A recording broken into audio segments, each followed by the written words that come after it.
All right. Thank you so much for allowing me to come here today and talk to you guys. I have worked at Microsoft in information security for 15 years. I've been through a couple of breaches. We live the experience of trying to protect not only our information, but probably every one of your guys' information as well. So my space over the last 10 years really has been in information protection of unstructured data for the most part. So documents. So my space has been online collaboration, whether file sharing or SharePoint or link or exchange. And I'll talk a little bit about the experiences that I've had during this. So what I'm going to talk about today is understanding behaviors, sharing behaviors, both positive behaviors as well as maladaptive behaviors. There is oversharing. Everyone that has a kid with Facebook know that oversharing occurs. It happens in the corporate world too. At the same rate, by the way. You would think there was a difference, but no. I'm going to talk a little bit about emotions, because as much as we don't think we are driven by emotions, it is who we are and what we do. We are very much led by emotions. I'm going to talk about practical issues in standing up analytics in a information security practice. There are some real issues there that I'm hoping to put together a paper and share later on. I'm going to talk about loss, data loss, and then I'm going to talk about deception. So this is the area of my interest. So this is data from Ponemon. Criminal motivation. Oh, this didn't turn out good on this screen. I am sorry. Anyways, criminal motivation, 36%, system glitch, 29%, and the remainder is human error. How many of you have sworn at that user that did something they shouldn't have done? Yeah, everyone, right? So the problem is, when we design technology and we make decisions on policy, we forget to tend that at the other end is a normal user who doesn't think about security, who doesn't think about anything but getting their job done. They're not rated on how well they do security, as we are, right? They're rated on how much they sell or what kind of documents they produce, et cetera, et cetera, et cetera. So here's from Symantec. IP, which is, you know, the cornerstone of entrepreneurial work here in the US. 62% of employees move IP outside of the company in all directions. 56% don't believe that taking data from a previous employer is a problem. 44 attribute ownership to themselves. So since I created it, it must be mine. And here, this is not in this slide, but to a user, to sharing data, to make a copy of it, comes with zero cost. Everyone remember Napster, right? Napster changed a whole entire industry because of sharing.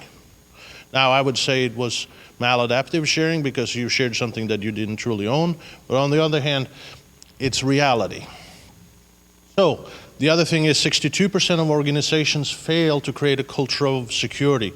And I will talk about security culture, especially a finding that I learned in and around spear-phishing. So, the idea is to use social science and data science.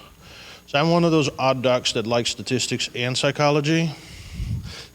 Well, I guess I'm an odd duck just liking statistics, I guess. But you know, anyways, I guess I'm in good company in this room, right? So the idea was to apply psychology to this problem. Many people thought about the law and other venues. In my opinion, psychology was probably an important part of this.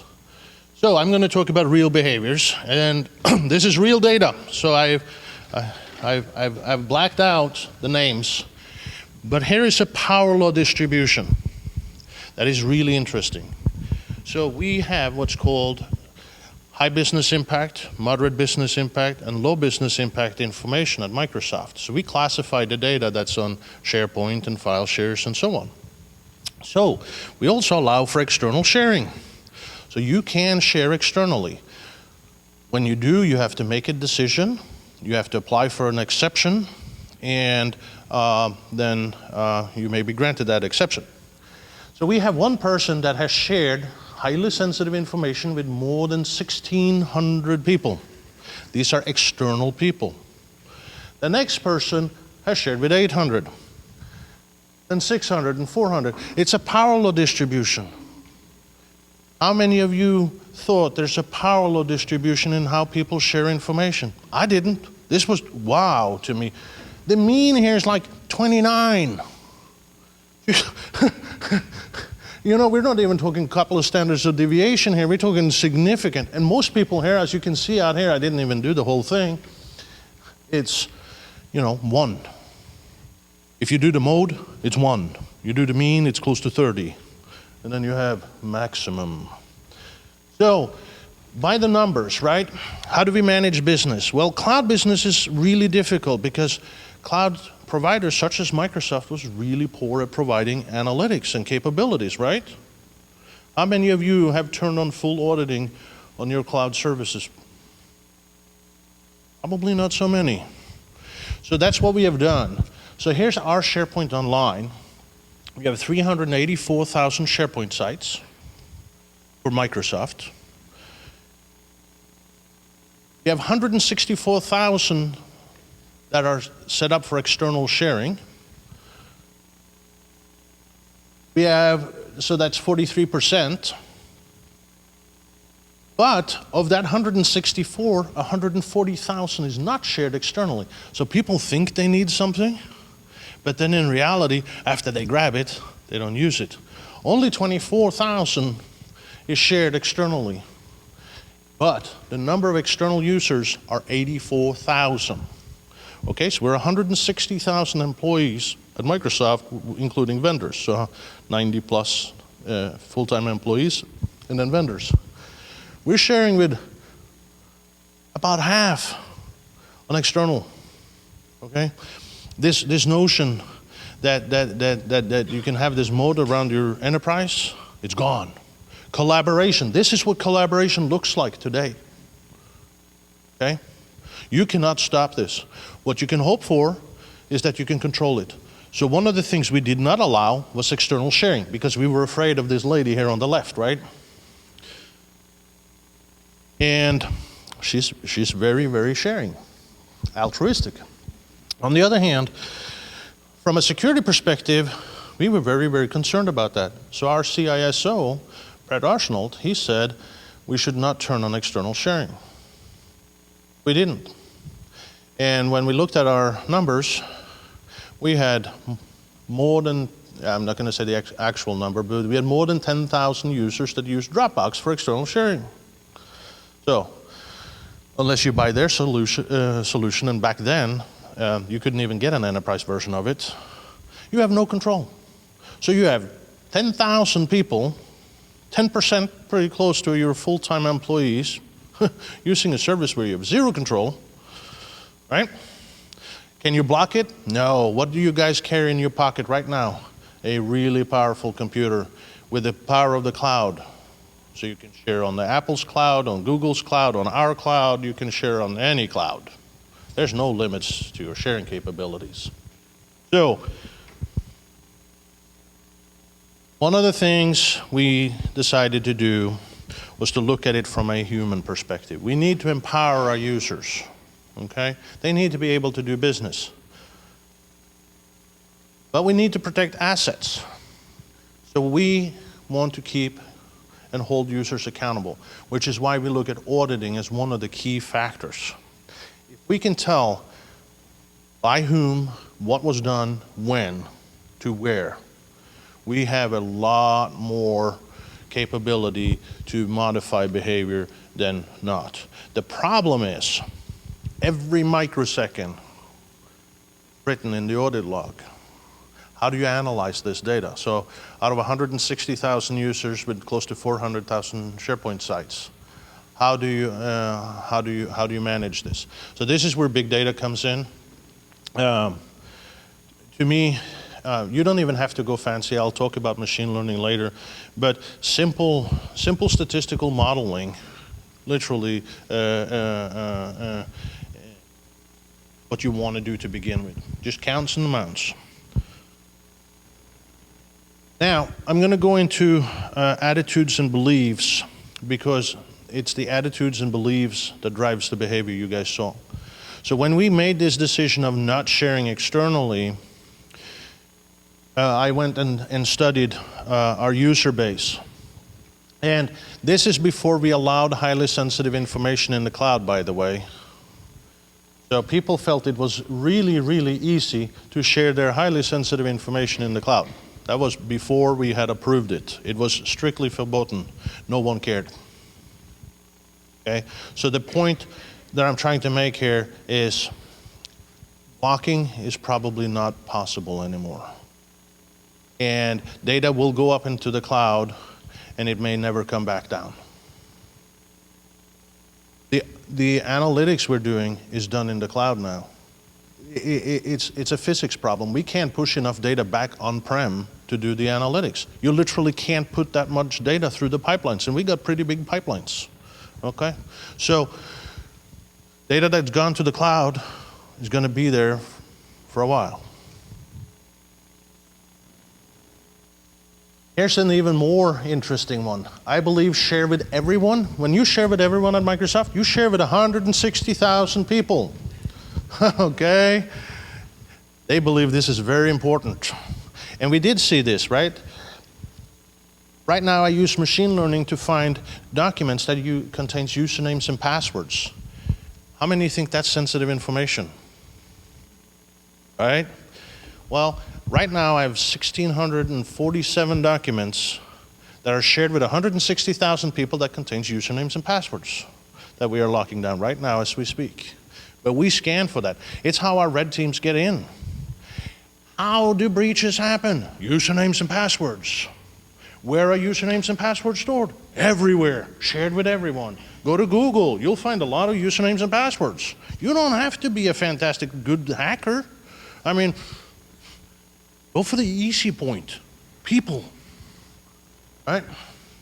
So the key finding, so again, I do need to, since you're all academics, I need to talk about this. My samples are from Microsoft, so they would be considered convenience samples. They're large in number, but they're convenience samples nonetheless. So we found that 23% of our individuals overshared. Now I did find in Canadian health care industries approximately the same amount amongst Canadian healthcare workers, and I've seen this being replicated elsewhere. So it's not just a Microsoft problem. But the belief in the sharing is strongly correlated with the satisfaction. This is important. If people aren't satisfied with the tools that you provide, they will find another tool. They only want to use one tool. And that's another key too. If you don't give them the tool, we will. We're in the business of doing that, and so is Dropbox, and so is Google, and so is everyone else, right? It needs to be available. It needs to be easy to share. Clarity of who I'm sharing with. This is interesting. People want there to be clarity. We're not providing clarity. I will tell you right now, if you go into SharePoint after you made an error in sharing, it takes you about 10 clicks to fix your mistake. There's no visible note to you that you made a mistake even. And we're not, I'll hammer on us, but you'll find similar issues across for all providers. We are not taking into consideration that people make mistakes. We are not allowing for an easy way for people to fix their mistakes. So it's one of the things that we've actually agreed with the product group, that's why I'm bringing it up too, that we will work on this. We're going to do some user studies to figure out how we can enable this to work better. And it needs to be easy. It needs to be easy to use even for highly sensitive information.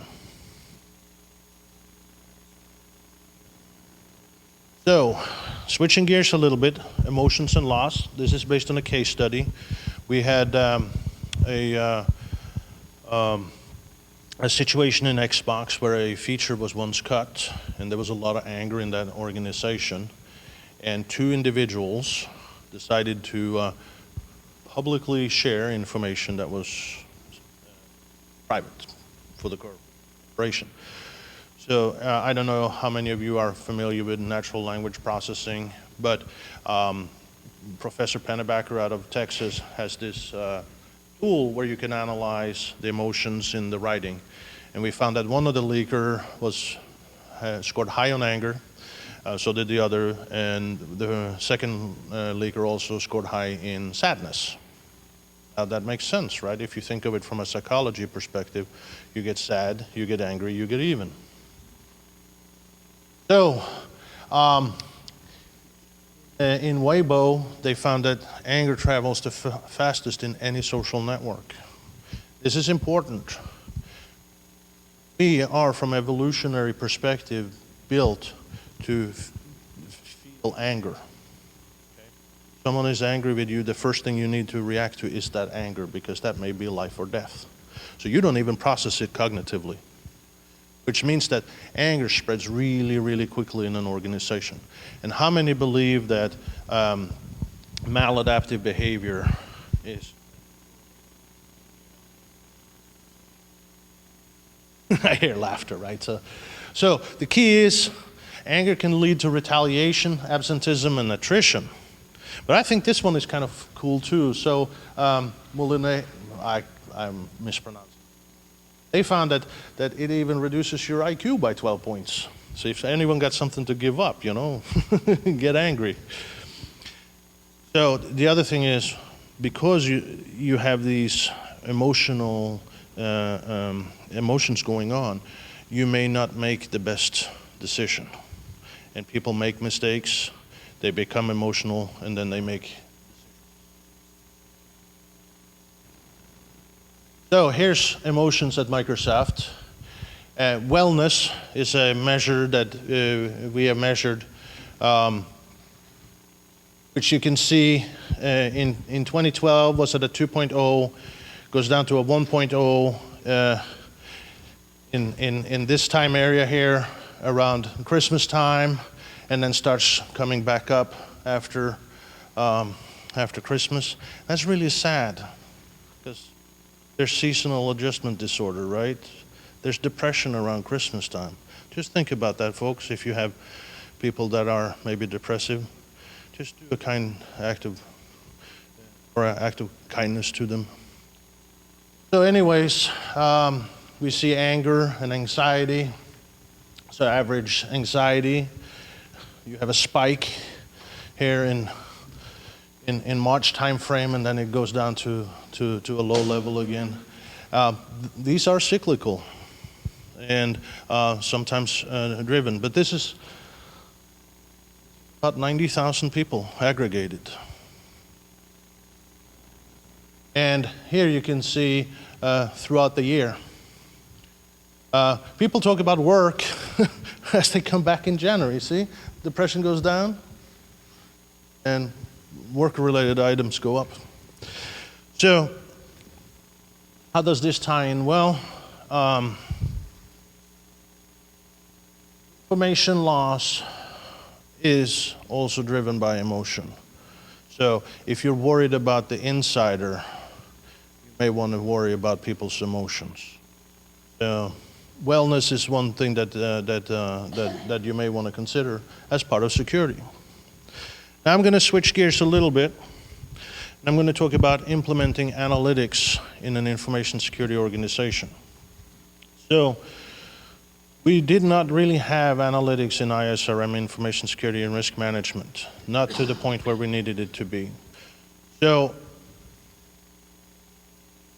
the study uses a combination of CBAM, which you probably have never heard about, but it's a maturity model that was developed for teachers, how they start using new technology in the classroom. And the idea was to measure how willing the organization was to adopt new technologies, in this case, analytics. And then the maturity from Carnegie Mellon that you're probably more capable of. The key issues that we came with was that the data quality was not good enough. So we are information security. We don't feel that the data quality is good enough. So that's the number one thing we have to work on. Now think about that. That's Microsoft. How is this in a smaller organization? And then create an authoritative source. This is a key problem with the cloud, isn't it? What's authoritative now? Right? How do you get to the actual log? Well, you don't in the cloud. You do not get the actual log anymore. You get an API. And then, of course, everyone wants near real-time analytics. That's not very easy. Now, the good thing is, though, people wanted to increase the collaboration. And I want you guys to look at the numbers here. On the right-hand side tells you where they're at compared to where you need to be. So CBAM goes to 7. I'm not saying that using CBAM as a methodology is the right one. I didn't find any other methodology that I could use to measure the organization's readiness for new technology. But I will tell you this, not understanding it will get you an F, because if you don't understand that the cultural issues around analytics, and especially in information security, where people that came up through the ranks always relied on their gut to make a decision, are now going to be held accountable for data. They've never studied statistics one-on-one even. I mean, they might have had it once, 20 years ago when you get at the high-level management. But that's it. This is not what they want to do. So when we look at, we also surveyed them, the CISO, I believe his background is applied mathematics, so he was, of course, very data-driven and wanted this done yesterday. But if you look at the LT, it is below 3.0, which is on the middle of the tree, right? So the LT is at a lower level than the organization and the leader. There's a cultural problem. As a leader, you can want really badly. The organization may want to, but unless you can change the attitude and the belief at that leadership level, it's hard. So I also did a social network analysis to figure out how did it look like inside of our organization. So I've kind of blacked out last names here. But if you can see here, this is how data was managed inside of a 350-plus organization. Is this a good-looking picture? What stands out?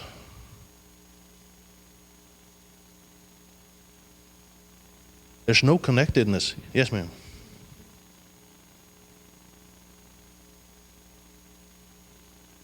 The key issue is you have pockets.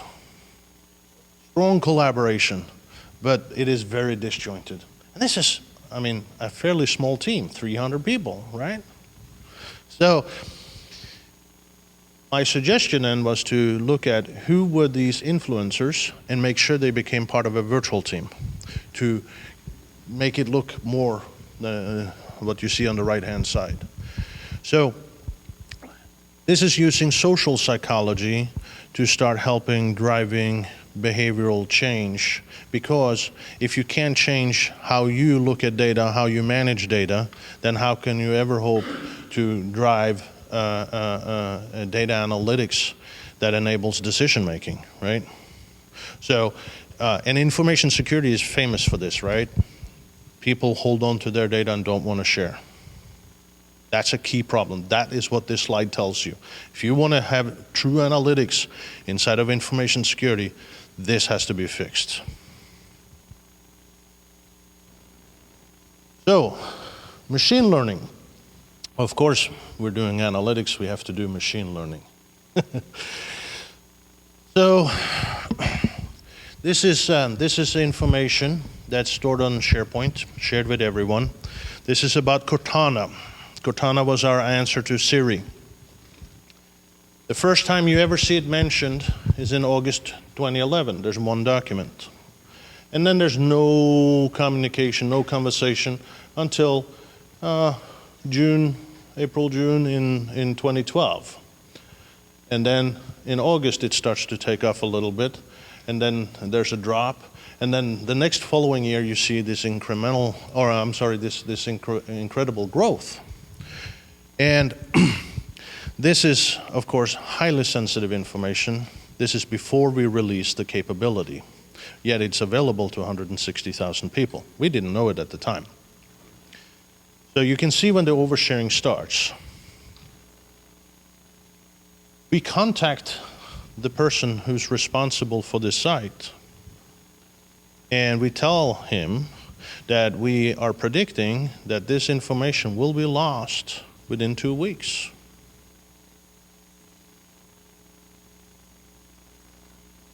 And he didn't do anything, and the feature leaked.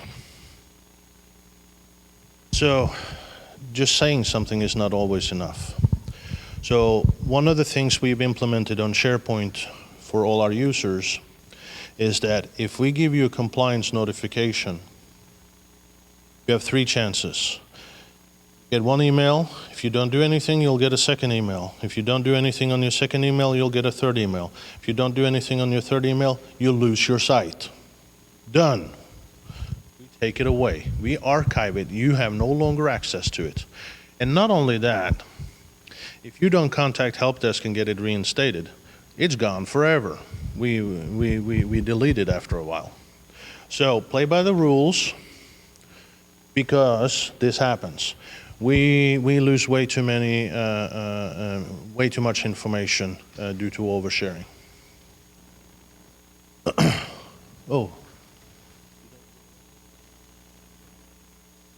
Sorry, I guess I must have duplicated. So in order to find this data, we use machine learning. I don't know if any of you guys have thought about using machine learning for documents. It might be interesting from a retention perspective. We have found that content can provide us quite a bit of information about the probability of a document being in one category or another. We typically end up being most successful with either SVM or random forest, but there's no panacea. You're going to have a false positive rate and you're going to have a false negative rate. And you have to make a decision. But the key is, if you buy solutions from whether us or others that are called data loss retention and so on and so forth, they use heuristics. They use regexes, okay? So because of that, you can only find a small certain type of data. You'll find social security numbers or other types of sensitive information. But if you're looking for specific IP, finding it with the built-in tools is probably close to impossible. So this is, in my opinion, where machine learning will become more and more important going forward. There's so many documents. I think from an academic perspective, this is probably interesting to you guys too. Why not use machine learning for your literary analysis?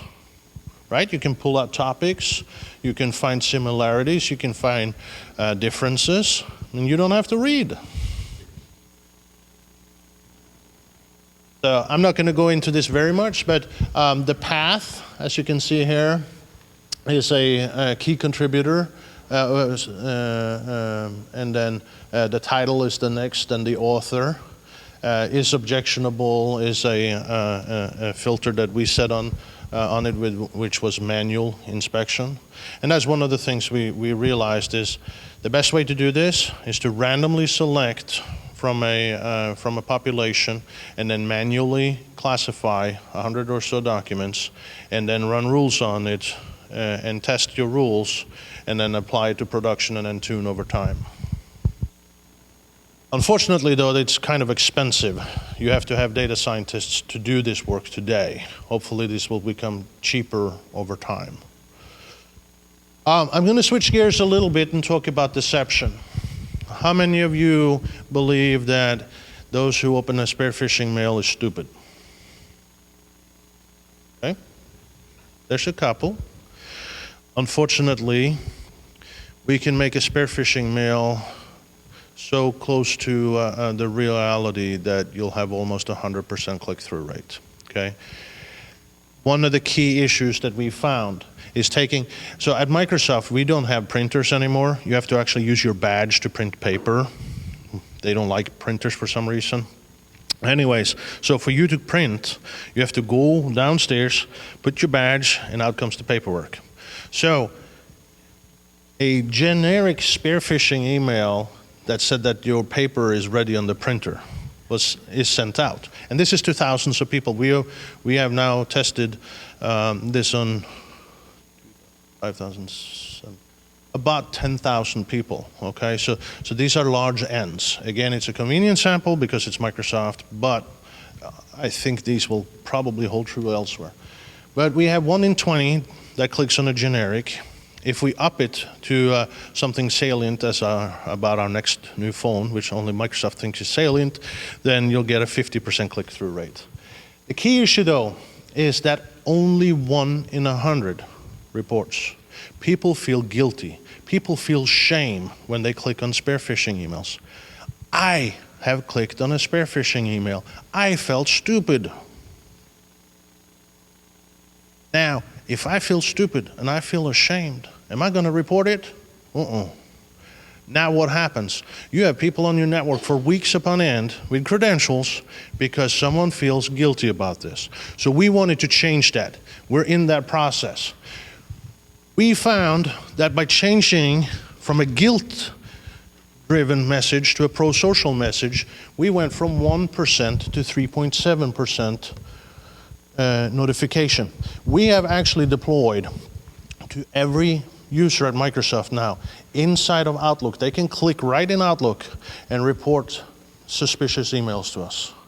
We hope that is going to, I do not have that data yet. Maybe in a couple of months I'll get data out of it. We just deployed it.